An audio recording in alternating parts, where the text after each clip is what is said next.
Black Skin Frederick Senyonga era wano tuli wano police Jinja Road Police Station.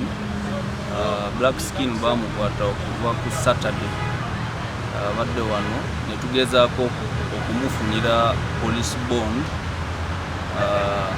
naye police yagaana tuwa kuti police bond.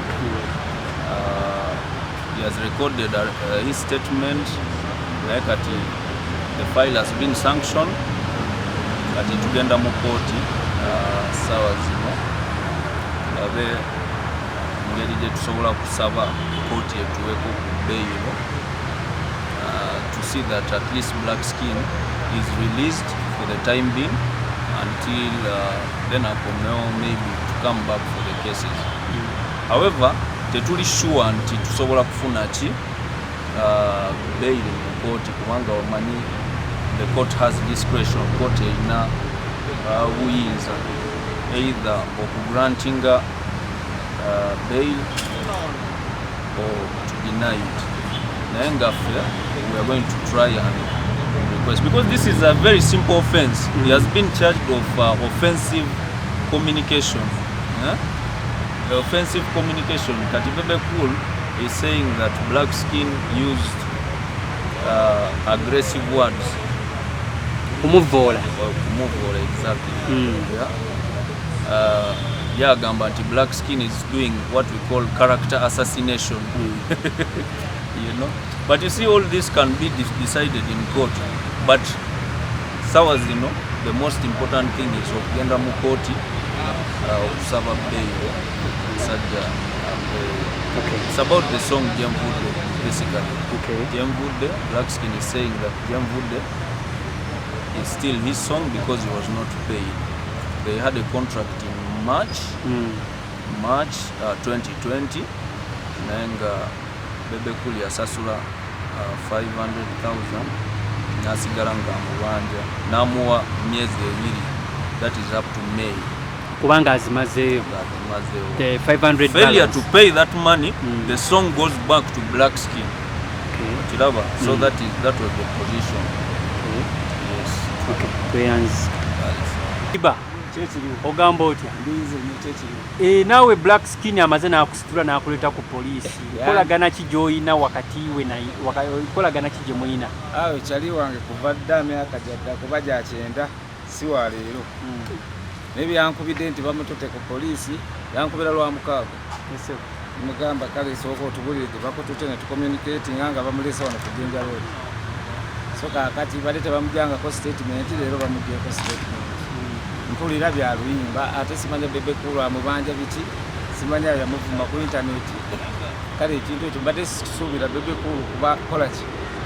Bwata mwana oyo kuba era kyamukoledde kinene. Yali miliyoni emwe yali koto sente zakozesezza okukima omwana oyo n'okumusiba nnyingi nnyo okusinga omwana ono zakola ki zamubanja. Okitegedde naye tumweyanziza katulabe amateeka nti poliisi yonna abikadde mu Bebe Cool kuba okwedde omusajja agamba Bebe Cool akoze eki atuliko nnyo tumutwale oba mu kooti tumutwalibwa. So Bebe Cool tweyanziza nnyo katulabe amateeka gye gagenda mu maaso naye nga tewalikoze ekyo. So n'abawandiisi b'ennyimba abantu bamwe bemuguze ennyimba bajja kubasiba enkeera. Gwenga go Red Bag olaba kino kiri fair cause Black Skin yennyini luyimba. Yenna nnyini luyimba kituufu.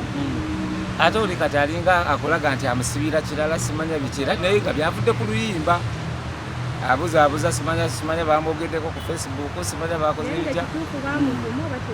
Sikirabangako nga oli avumya nate obujulizi bwina kuvaayo batulage nti bamuvumira wano. Okitegedde siyinza kugaana kuvuma nga sirina kyendaga nti kiki bwe nkuvuma n'ekigambo n'ensirika bwe nti nga sibuwandiike ekyo nakyo kirala. Okitegedde. So naye nga yakoze mbubi. So basongolwayita mwebereremu bemuguze ennyimba zammwe beewo. Mwawulizaako ku Bebe Cool n'abaako engoli gy'abagamba ensonga yenga yo Bebe Cool? Sinnamuwulizaako era saaliita ze muwuliza. Kuba ye wano yali badde ajjawo omusibe we waali gwayagala okusiba. Naye tanalabika ku kisooka tinyoza abantu abasibira ku ssimu. Kuba toyinza kuddira mu motoka ezo ze yaleeta zonna nga balinga abanonye terrorist bana abatezi ba bomu. omwana yangamba baleese emmotoka emujjudde emmundu bayinzije mu studio ninga terrorist so toyanziza nnyo mwami baby cool omukulu amanya gaffe amanya Josias the writer omuwandiisi wa nnyimba okuva mu Uganda Songwriters Association. Okay.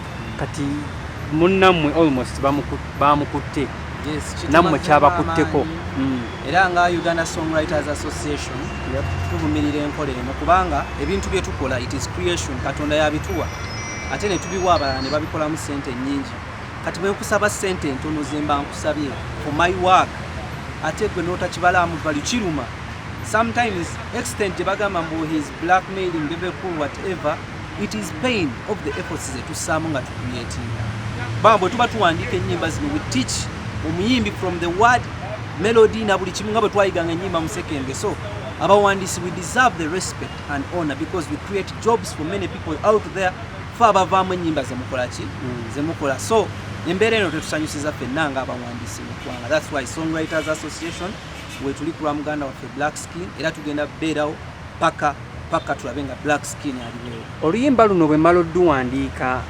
n'endugu z'omuntu gwe mba njagadde nentuuka to an extent nendaba nga kyetwali tukkaanyizaako tekituukiridde ng'ate yali yampaayo kasente ne wajjawo embeera eno ng'essaawa zino Black Skin gy'alimu nsobola okumuddiza ssente ze nanziriza oluyimba lwange nemba nga nze nduhowninga at that time. Actually nga Songwriters Association tulina ekintu kye tuliko right now we are legalizing waka waffe tukolera ku contracts era mu contract mubamu element there are terms of in case of breach of contract wangamba nkuwandiikira oluyimba ne tuteesa ssente nenkola ekitundu kyange ne mpandiika oluyimba oba okitegeera bw'otansasula then you have breached the contract with breaches so we are looking at a system nti bwe tuteesa nti mpa ssente zange mutono bwazo tojja kunnangira nti oba kasente katono give me the little I have because kyenkuwadde kigenda kukolera bukadde bwa ssente yes